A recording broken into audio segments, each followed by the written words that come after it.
নমস্কার বন্ধুরা, কেমন আছেন আপনারা সবাই? আশা করি সবাই ভালো আছেন।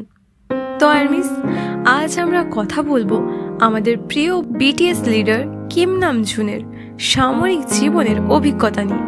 সম্প্রতি তিনি একটি মেসেজ শেয়ার করেছেন যেখানে তিনি তার অনুভূতি, সামরিক জীবনের গল্প ও ভবিষ্যতের পরিকল্পনা বলেছেন। আর এটা তিনি 1 ফেব্রুয়ারি মেসেজটি আমাদের জন্য পাঠিয়েছেন। তাই আসুন শুনি আমাদের ক্যাপ্টেন RM এর সামরিক জীবনের কথা তার নিজের ভাষায়। প্রথমে RM লিখেছেন, হ্যালো সবাইকে, আমি তোমাদের ভালোবাসি। তোমরা কেমন আছো? তোমাদের লুনার নিউ ইয়ার কেমন কাটলো? তোমরা কি রাইস কেক স্যুপ খেয়েছো? লুনার নিউ ইয়ারে কোরিয়ানরা এক বিশেষ খাবার রাইস কেক স্যুপ খায়, কারণ বিশ্বাস করা হয় এটি খেলে বয়স 1 বছর বেড়ে যায়। এরপর RM বলেন, আমি জানি না আমি কোরিয়ান হিসেবে 32 বছর বয়সে কিভাবে পৌঁছালাম। আসলে আমার বয়স 30, কিন্তু যখন 10 বছরের ইউকের দিকে তাকাই তখন বুঝতে পারি যে আমি প্রায় বৃদ্ধ হয়ে গেছি। তিনি কোরিয়ার ঐতিহ্যবাহী বয়স গণনার মজার দিকটি তুলে ধরছেন। RM, happy new year. আমি বছরের শুরুতে শুভেচ্ছা জানাতে ভুলে গিয়েছিলাম। আমি অবশেষে সার্জেন্ট কিম নামজুন হয়ে গেলাম। আমাদের সবাই এখনো প্রাথমিক পর্যায়ে আছে, তাই 4 জনই সার্জেন্ট হয়ে গেল। আমি গর্বিত, কিন্তু সামরিক জীবন তো মাত্র শুরু হলো। তিনি জানাচ্ছেন যে তিনি এখন কোরিয়ান সামরিক বাহিনীতে সার্জেন্ট পদে উন্নীত হয়েছেন, যা অনেক সম্মানের। কিন্তু তিনি মজার ছলে বলেছেন এটি তো মাত্র শুরু। RM, আমি এখনো খুশি, কারণ এর পরবর্তী ধাপ হলো সিভিলিয়ান হওয়া। আমি সার্জেন্ট হতে পেরে আনন্দিত, কিন্তু সিভিলিয়ান জীবনই সেরা। তিনি বোঝাচ্ছেন তার আসল আনন্দ হবে যখন তিনি সাধারণ জীবনে ফিরে যাবেন।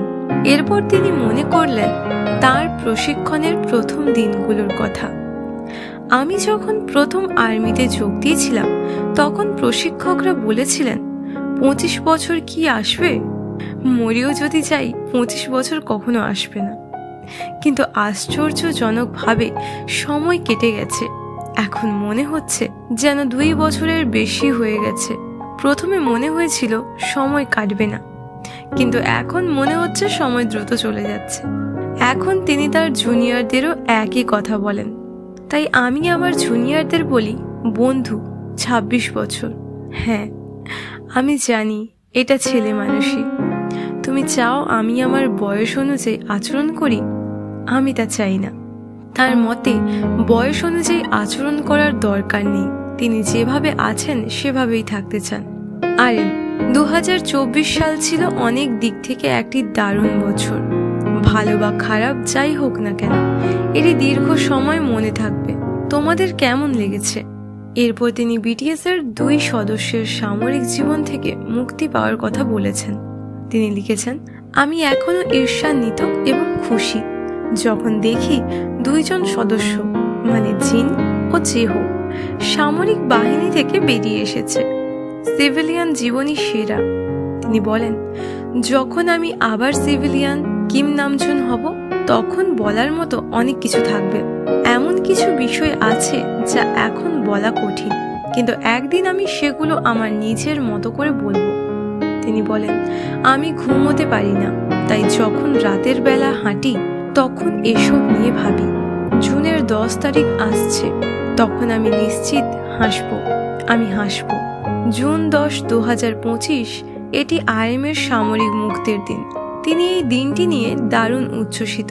তিনি বলেন, ইতোমধ্যে ফেব্রুয়ারি চলে এসেছে, আর মাত্র 4 মাস বাকি। মার্চে 100 দিনের মাইল ফলক পেরিয়ে যাবে। তিনি দিন গণনা শুরু করেছেন। আগের মতো আমি এখানে ব্যায়াম করব, বাদ্যযন্ত্র বাজাবো, গান শুনবো, সিনেমা দেখব এবং ফিরে যাওয়ার জন্য প্রস্তুতি নেব। আমি আশা করি তোমরাও সুস্থ থাকবে। তিনি বলছেন সামরিক জীবনেও তিনি স্বাভাবিক রুটিন বজায় রেখেছেন। তিনি বলেন, আমি সার্জেন্ট হওয়ার আনন্দে আবার মাথা কামিয়েছি। ছবিটা সংযুক্ত করলাম। ওহ, ছবি কপিটা মাথা কামানোর আগের। যাই হোক, দুশ্চিন্তা করো না, আমি ভালো আছি। শেষে তিনি লিখেছেন, আমি তোমাদের ভালোবাসি। মানে সর্বশেষ তিনি আর্মিদের প্রতি তার ভালোবাসা প্রকাশ করেছেন। এটাই ছিল আর্মির সামরিক জীবনের আপডেট। তিনি আমাদের কথা মনে করেছেন, তিনি গুনছেন আর ফিরতে চাচ্ছেন।